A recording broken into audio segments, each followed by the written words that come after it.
Estamos hablando prácticamente de que el arte pues une a las personas, se podría decir, por diferentes aspectos, pero ¿crees que también puede llegar a separar o puede influir para mal en las personas? ¿O tiene un lado negativo, por así decirlo? Yo pensaría que sí, todo tiene y puede ser usado mal. Eh, hay muchas formas de darle mal uso a prácticamente cualquier cosa. Esto puede ser un arma mortal.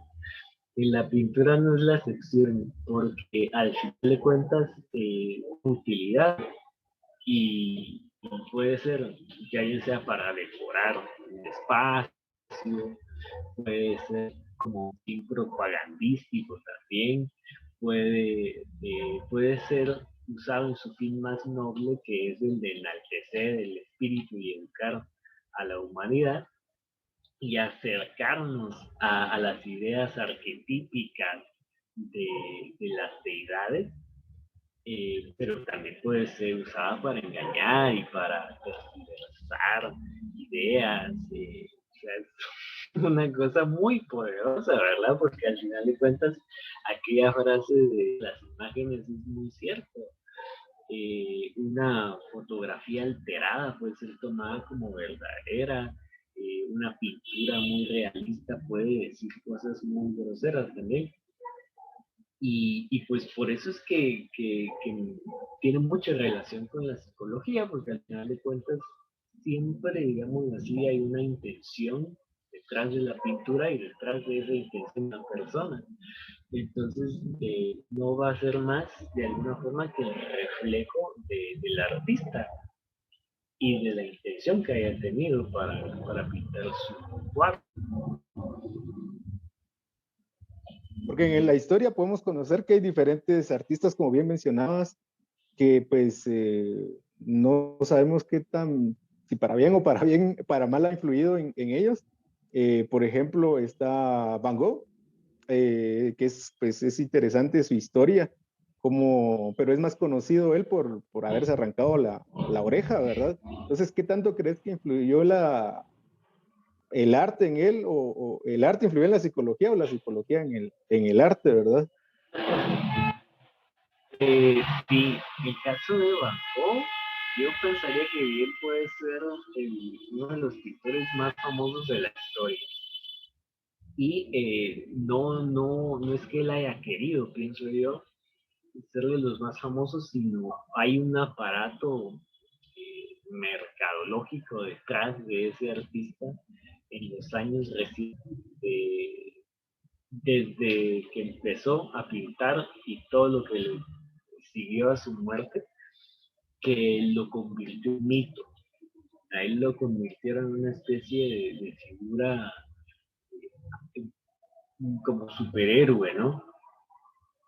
Y que cautivaba a las personas que tuvo su vida, que al final pues, fue muy corta y siempre desde donde uno la mire es trágica, ¿verdad? Porque que se haya muerto alguien que para mí tenía mucho talento y mucho que decir, pues se le haya acabado la vida tan rápido.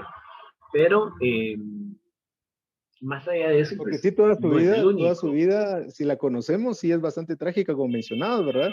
Porque desde, no recuerdo bien si desde la niñez, pero imagino que sí, porque lo que sí recuerdo es que desde su adolescencia se enamora de una, no sé si era alguna familiar o vecina, pero desde ahí empieza como que su vida sin rumbo prácticamente. Y en sí su arte no fue tan valorado o conocido hasta después de su muerte, ¿no? Sí, exactamente. Que yo creo que eso de que el arte es valorado de la muerte del artista le ha pasado a un montón de artistas y sus vidas tampoco son muy normales. Realmente han tenido vidas tormentosas. la gran mayoría, que toda su familia se muere, que le dio una enfermedad extraña, que pintó dos, tres cuadros y desapareció y nadie se... muchas biografías de artistas han sido así por la forma, digamos, de vida de los artistas que más allá de una vocación, de un trabajo, de un profesionalismo, es un estilo de vida. Entonces, por eso es que muchas veces los pintores y artistas son tachados como de bohemios, como de gente retraída y tal cosas como extrañas que se han planteado sobre el personaje del artista y personalidad. Pero, Ya casi es un y está estereotipo que se como, hace sí, Sí, sí, es casi un prácticamente. estereotipo que se les hace, ¿verdad? Sí, es un estereotipo que se hace como para hacer al personaje, al artista un poco más interesante. Eh, y por eso te mencionaba que sí tiene como un fin medio mercadológico, porque el hermano, regresando un poco a Van Gogh, el hermano de Van Gogh era galerista, él tenía una galería. Y entonces, pues, mismo se murió Van Gogh, y entonces el hermano empezó a promocionar la obra de Van Gogh, de Vincent, digamos, de Vincent Van Gogh, y a llevarla a todos los rincones del mundo en donde pudiera. O sea que fue un tema más mercadológico si lo vemos desde esa perspectiva. Porque es decir, tengo los cuadros, era mi hermano y pues lo hago famoso para yo venderlos, ¿verdad? Entonces esto también me lleva a otra pregunta.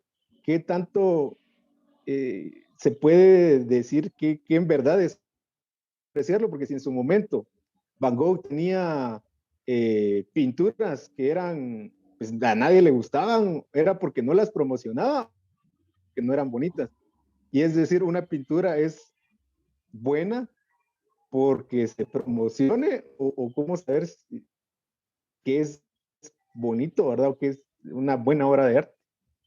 Excusa para poder, para poder dedicarse y seguir en el rumbo artístico. Porque, bien, como mencionábamos, ¿verdad? Están, no sé, o sea, si no pinta y vende, si no da clases, si no hace lecciones, si no hace, no sé, diseña ropa, o sea, lo que se le venga a la mente para poder siempre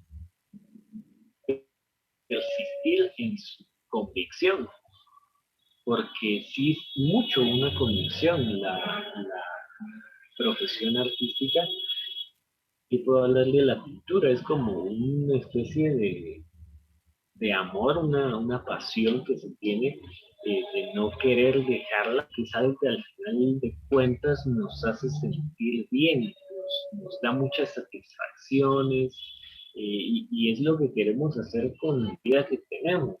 Entonces sí hay mucho de filosofía, de querer dedicar nuestro tiempo a esto, eh, y no verle tanto, como también hablábamos, no verle tanto al lado económico, comercial, como a la satisfacción personal.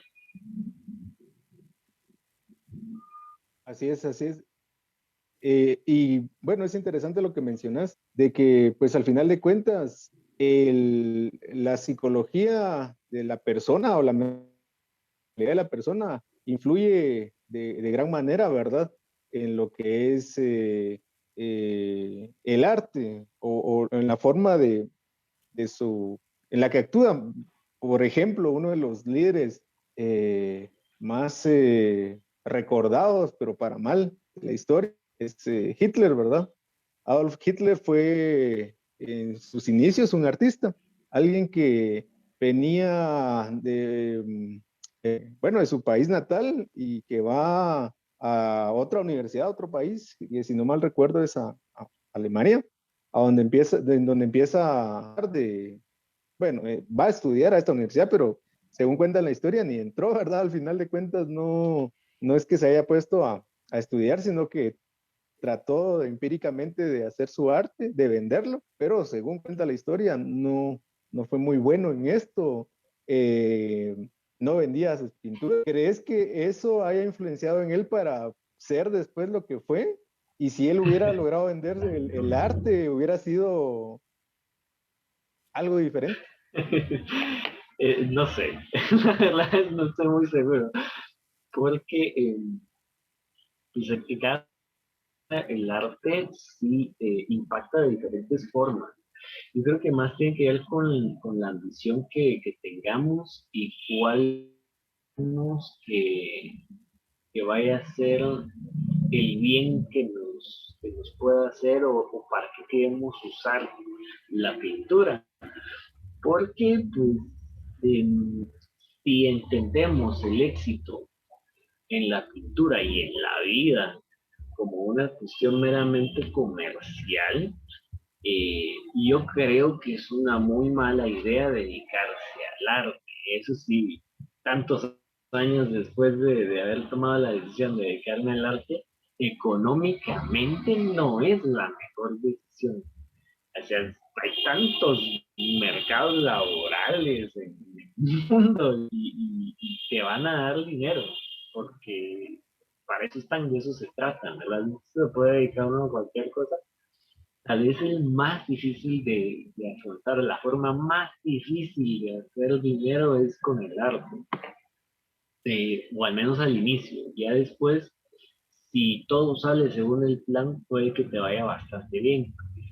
Eh, entonces, hay muchas personas que empiezan a pintar, que empiezan a hacer arte y están, no sé, unos 2, 3 años en esas y de ahí dicen, no, yo no puedo pintar, no soy para esto, una frustración muy grande porque como no venden nada, nadie le gusta lo que hacen, todo el mundo rechaza, qué sé yo, y entonces abandonan.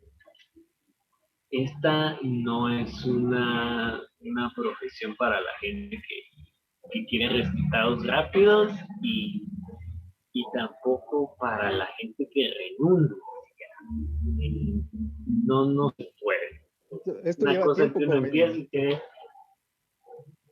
sí, uno como empieza mencionaste, y esto lleva tiempo. lleva tiempo y empieza y no puede detenerse. Es como querer atravesar el río, no se puede detener uno a medio camino porque se hunde. Entonces, si es una carrera como escuché en alguna película, es una carrera de resistencia, no es de velocidad. Uno tiene que ir tranquilo, bien seguro, con esa convicción muy clara de ser de una mente bastante fuerte, porque va a tener muchísimas frustraciones, muchísimos topes, y entonces uno tiene que tener la convicción de que esto es lo suyo y que pase lo que pase, no va a seguir pintando lo que pinta, y si no le gusta a nadie, pues que no le guste a nadie, porque uno está como necio en querer seguir en este camino y querer vivir de esto de alguna forma. Porque muchas veces Entonces lo yo que pienso vos que pues, pintés, que vos hagas, a vos te puede gustar, posiblemente a vos, pero, o sea, a las demás personas puede que no. Algo que puede que vos no. digas es me gusta o me gusta lo que hice, pero a las otras personas no. Y entonces, ¿qué sentimientos o qué emociones son las que influyen en vos para una obra de arte? ¿O eh, tenés que Un esperar a que poquito, llegue la inspiración, a que te sientas como alguna forma en específica? ¿O qué es lo que pasa para emocionalmente para crear una obra de arte? pues pasan muchas cosas a nivel emocional, pasan muchísimas eh, y no muy agradables, porque es un vaivén de sentimientos, de emociones, y para crear una pieza sí se necesita estar en una especie como de serenidad extraña. Viene por ciclos esto, porque no produce siempre, no siempre está en la condición de producir una pintura. Entonces hay momentos en donde solo como que va recogiendo cosas, como que uno llevara un matate y le estuviera tirando cosas dentro. Y llega a un punto en donde uno intenta crear y va haciendo cosas que no son muy buenas, igual las tiene que hacer para después empezar a hacer cosas que valgan un poco más la pena. y de las 10 20 cosas que uno hace, tal vez unas eh, 4, 5 cosas le gustan a uno y lo satisfacen al nivel de exigencia que uno se exige, de exigencia que uno se exige, eh, y con las que uno está contento. Eh, entonces, es un proceso un poco extraño. Y ya después, el siguiente proceso es publicar lo que uno hace y ver cómo le va a uno a nivel de aceptación. Y yo pienso que la gran mayoría de pintores, artistas, qué sé yo, son como una especie de, como que uno tirara una flecha al vacío, al aire, y a ver a quién le cae, prácticamente, porque siempre hay alguien a quien le gusta algo que uno hace.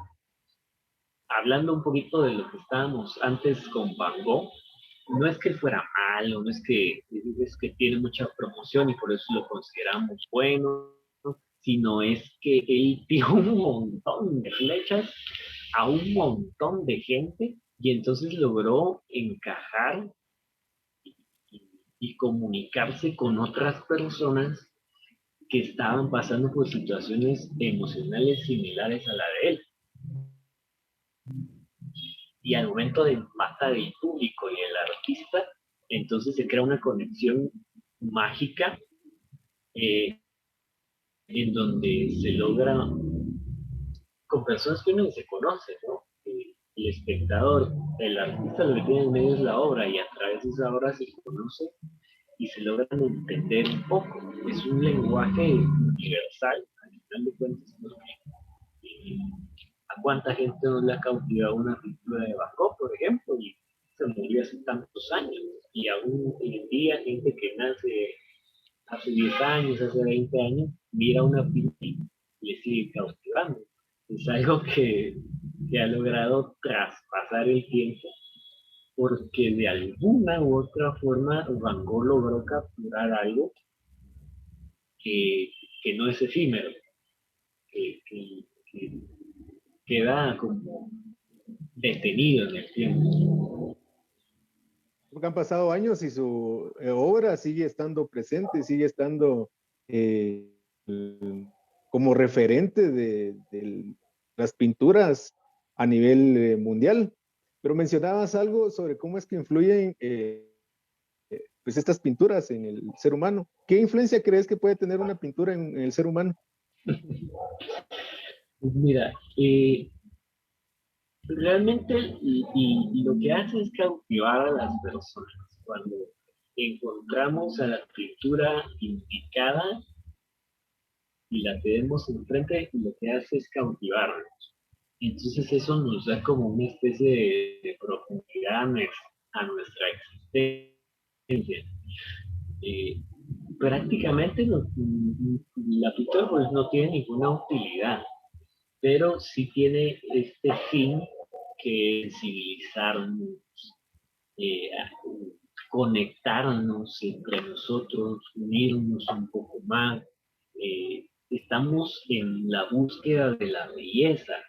Y si bien a veces hay gente que no pinta nada, que no tiene esa habilidad, digamos así, que no puede como, eh, no tiene cómo desarrollarlo tampoco, encuentra a alguien, un artista que dice exactamente lo que él hubiera querido decir, pero que no puede.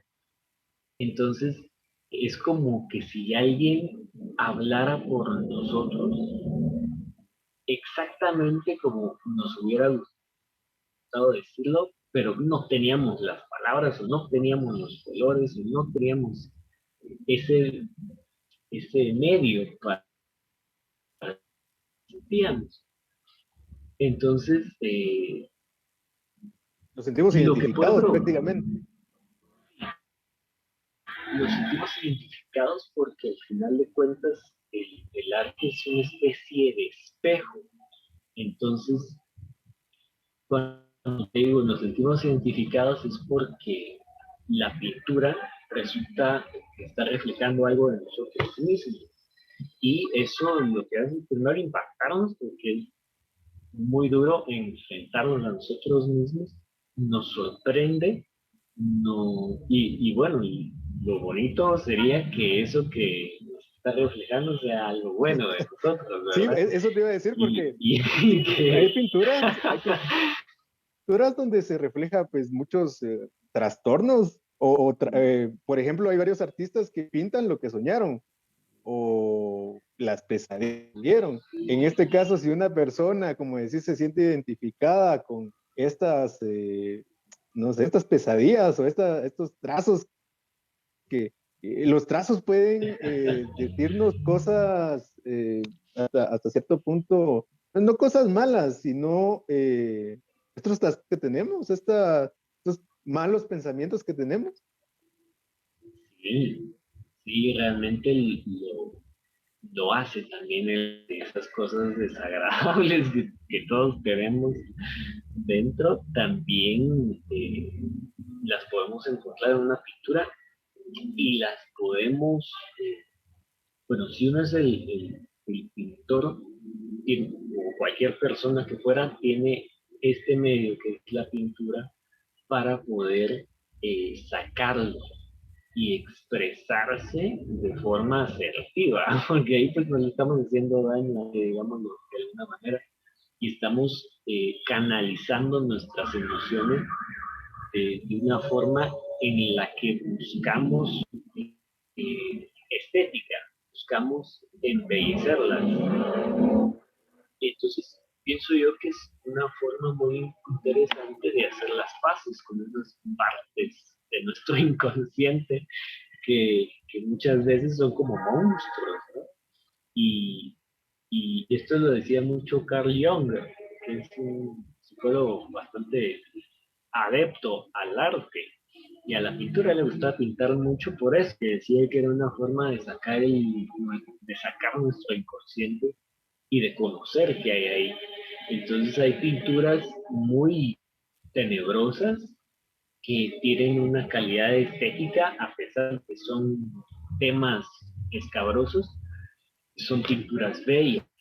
Entonces hay una interesante diferencia entre lo bonito y lo bello, que siempre ha sido motivo de discusión en el arte, porque hoy día mucha gente dice pues, que quiere ver algo bonito y hay muchos dibujantes y pintores que hacen cosas que son feas, son como, no sé, Pero lo vean terrorífico también como, podría ser para alguien, para otras personas, ¿verdad?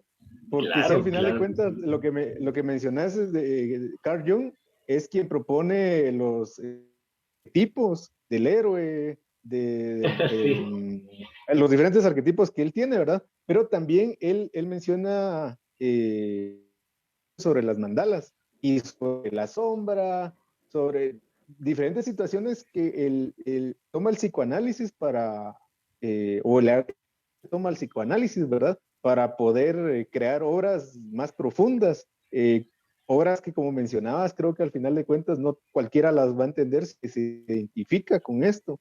Pero entonces podemos decir que ¿cómo es que los trazos o los colores influyen en nosotros? Por ejemplo, yo recuerdo haber estudiado sobre cómo es que las empresas usan el color anaranjado para que te dé hambre, el azul que se espera. ¿Funciona esto así o cómo es que funciona? sí, sí funciona de esa forma. Hay como una especie de código psicológico a proporción humana que nos hace, que nos impacta.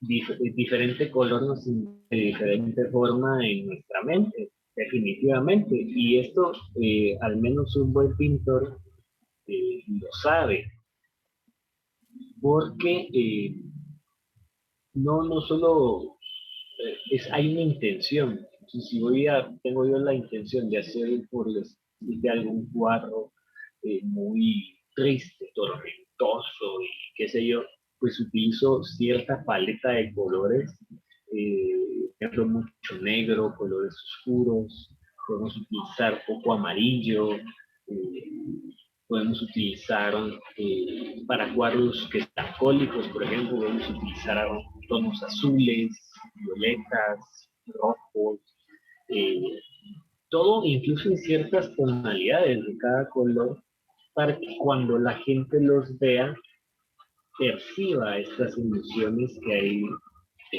ha querido el pintor con el cuadro. Por ejemplo, para para una funeraria, pues no vamos a poner eh, colores súper brillantes y figuras contrastantes o cosas así como muy, no, lo que queremos es transmitir calma, transmitir paz, entonces unas florecitas con colores apagados, pastelosos, nubes en el amanecer, cosas así, que van a impactar juicios en nuestra psiquis de tal manera que nos van a tener como a ese nivel.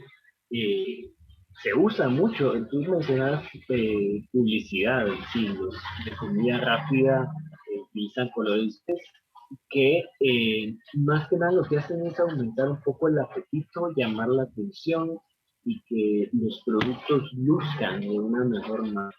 Se utiliza, por ejemplo, en centros como instituciones, se utilizan también colores grises, azules, porque no queremos que tanta gente se ponga como muy alebrestada. Entonces, para mantener el ánimo un poquito bajo, se utilizan estos colores cárceles, por ejemplo, se utilizan colores grises, todo es gris, ¿verdad? Porque la intención no es precisamente aumentar los ánimos. Pero podríamos, por lo que mencionaste de los colores, por ejemplo, el rojo se usa mucho para la pasión, digamos, por ejemplo, los labiales podrían, aunque los labiales son de diferentes colores, pero normalmente se asocian el color rojo al amor, a la pasión, o el amarillo, que se asocia un poco más al peligro, precaución, y diferentes eh, formas que influyen en nosotros, ¿verdad? Pero ¿por qué, por ejemplo, el negro, lo que mencionaba, se usa para una funeraria normalmente, o se usar para, se representa normalmente la muerte? ¿Crees que una Sí, persona nos puede decir mucho por la forma en que se viste, o en los colores que utiliza? sí. Pueden ser dos cosas, que los colores le queden bien o, o que sea una forma de expresarlo, Ajá. porque sí, la moda, por supuesto, es una forma de expresión que por ser visual involucra mucho a los colores. Entonces, va todo de acuerdo a un mensaje. Por ejemplo, alguien que le gusta mucho el rock, el metal pesado, tiene cierto tipo de vestimenta que comúnmente utiliza mucho el negro. Es una de las características. Y sí, hay ciertos rasgos de su personalidad que esta persona quiere poner en sí misma para decirle al mundo cómo es, ¿verdad? Y cuál es la imagen que él quiere proyectar al resto de las personas. Entonces, se usa mucho el color, digamos, la psicología del color, eh, como tú mencionabas, en vestidos, si es, por ejemplo, tienen símbolos también, los colores también van como por símbolos, ¿verdad? Lo que tú mencionabas, el negro, que es la muerte, eso es un símbolo, el rojo, que podría ser algo de seducción, o podría ser amor, por ejemplo, el blanco que puede tener la pureza, la santidad. eh, Y hay estos también colores, símbolos. porque como mencionabas, la moda muchas veces influye también en qué colores usar o qué tipo de formas, digamos, en este caso la ropa, qué usar, ¿verdad? En general. Pero estos colores, ¿quién dice que esto representa, ¿verdad? Yo imagino que viene de la naturaleza, es decir, el negro se asocia con la muerte o con cosas malas, por decirlo así, porque se toma como referencia la oscuridad, porque esto viene de los tiempos antiguos, donde se empezó a mencionar o a ver en estas situaciones la relación que tenían los colores, ¿verdad? Porque si no, ¿quién dice que el negro u otros colores Sí, significan lo que significan? sí, son, yo pienso que tienen que ver con la cultura en la que estamos. Y la cultura muchas veces tiene está como involucrada mucho también la religión. Entonces, en este lado del mundo somos cristianos, la gran mayoría, y o fuimos educados dentro de una doctrina cristiana, y eso tiene cantidad de años de estar involucrado en nuestra forma de crianza, nuestras creencias, nuestra conducta, y entonces lo venimos jalando desde tiempos inmemoriales, todos estos símbolos, significados y todo lo demás. Entonces, en el cristianismo se maneja mucho lo bueno y lo malo, está como polarizado el asunto. Entonces, por eso es que relacionamos, pienso yo, el negro con la muerte, el blanco con la santidad de este lado del mundo. Yo te mencionaba lo de la cultura porque en Oriente se relaciona, por ejemplo, la muerte con lo blanco. Muchas veces muchas personas llegan a los funerales vestidos de blanco, eh, y el negro tiene una connotación de uso casual. Pues miramos, por ejemplo, a los musulmanes eh, que tienen negro todos los días, ¿no? Y, lamentablemente las mujeres todas tapadas en negro, todos los días es su diario vivir, entonces no lo ven desde ese punto de vista en el que negamos nosotros. Y está más determinado, pienso yo, por la cultura en la que hemos crecido que por una relación netamente natural, pienso yo, que son asuntos más sociales. Muy bien, sí, sí, la verdad que es muy interesante todo esto, pero sabemos que ahí que tienes que dar algunas clases también de pintura y creo que podríamos seguir hablando acá por bastante tiempo. Hay muchos otros temas que podemos eh, pues ir ahí sí que a profundidad, ¿verdad? Porque con solo con esto lo de los colores, es muy interesante poder conocer más sobre las culturas, porque como bien decías, creo que las culturas son las que al final de cuentas eh, su relación es la que afecta a que relacionemos, valga la redundancia, los colores con ciertas situaciones como la muerte, ¿verdad? Porque esto que decías de que en algunos países como Asia, en Asia pues el color blanco es más relacionado a la muerte y sí es muy cierto también que el negro en los países árabes o por ejemplo ahorita en Afganistán usan las mujeres ropa más de color negro, ¿verdad? Entonces habría que conocer más también el significado que ellos le dan a todo esto. Y pues en Guatemala está también bastante marcado que el que usa color negro pues es porque es muy oscuro, está deprimido, pero no siempre es así. Muchas veces simplemente porque como mencionabas, pues, le agrada ese color, le queda bien y lo hace sentir bien. Como también muchas veces el color puede influir para bien o para mal en las personas, porque muchos puede que no se sientan bien con algún color, por muy alegre o muy triste que pueda hacer, pero si él no se siente, él o ella no se siente bien con dicho color, pues no lo va a usar, ¿verdad? Creo que es cuestión más de algo cognitivo, algo más que la persona lo piense o lo relacione con algo y por lo cual pues va a usar más ese color. Pero bueno, como mencionaba, como él, sos profesor de pintura y todo esto, ¿verdad? Entonces tal vez nos puedas brindar, no sé, tu número telefónico o información para poder ir, para el que quiera aprender. Ahorita que es tiempo, como mencionabas, más de estar en casa y no estar como, ¿verdad? Si hay alguna posibilidad de aprender arte desde casa, cómo seguir poniendo en práctica esto y pues, contactarte, ¿va, amigo? Claro, sí, con mucho gusto.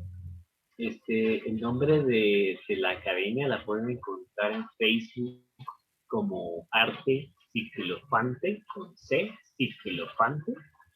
Eh, pues damos clases ya sea a domicilio o en línea, o sea, a través de una de estas plataformas tan convenientes.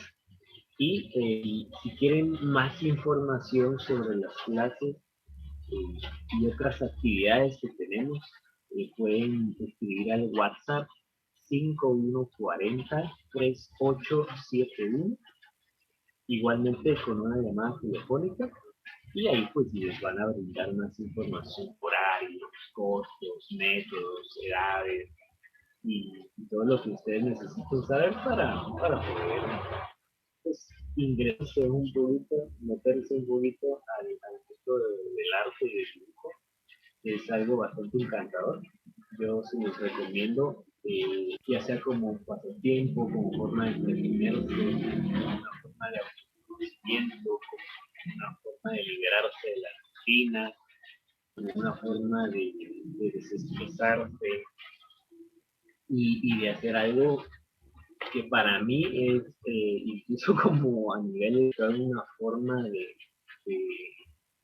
de tener un mantra y de concentrarse plenamente, de desconectar su lado racional del cerebro y dedicarse un poco más al lado emocional y que, que también es necesario darle tiempo, porque hoy día todo es como muchos números, mucha lógica, mucho procedimiento. Acá con las clases de arte pues tienen la opción de sumergirse en una piscina de buenas vibras, de buenas emociones.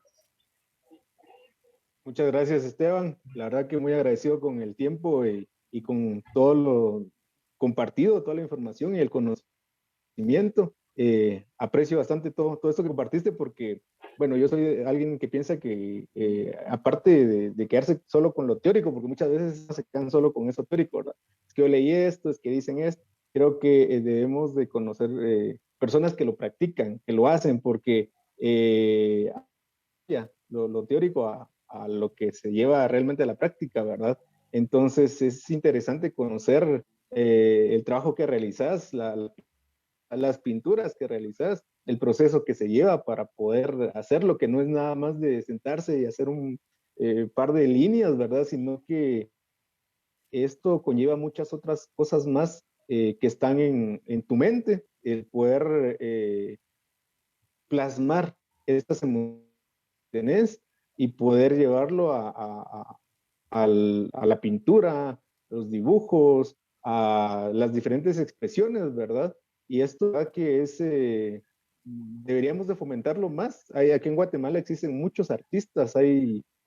Yo tuve la oportunidad de ir a San Juan en Sololá y creo yo, bueno, no conozco otro lugar, pero es el principal lugar de donde exportan pinturas porque he visto en diferentes otros lugares que he visitado donde dice que, o sea, la firma es de San Juan, ¿verdad? No sé si allá lo pinten, pero por lo menos eso dice. Es bien bonito conocer esto y a mí me sorprende decir, el ver y decir, aquí tenemos bastante arte en Guatemala.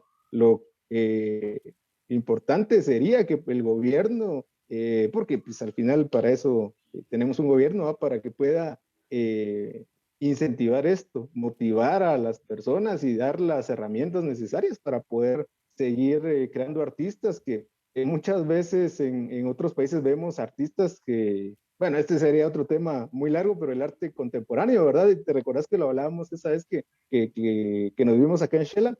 Es un tema muy largo, ¿verdad? Pero es bastante subjetivo ahí qué tan bello es ese arte mientras que acá en Guatemala, pues me atrevería a decir que sí hay excelentes artistas que con el impulso o si pudieran tener ese apoyo, pues llegaríamos bastante lejos, ¿verdad? Pero nuevamente te agradezco, espero poderte tener en otra oportunidad y poder seguir platicando sobre la psicología del arte y todos los aspectos que conlleva esto. Y pues a los que nos acompañaron, pues les agradecemos bastante y pues los invitamos a que nos puedan acompañar en el siguiente programa. Vamos a ir hablando de mente a mente. Muchas gracias y feliz noche.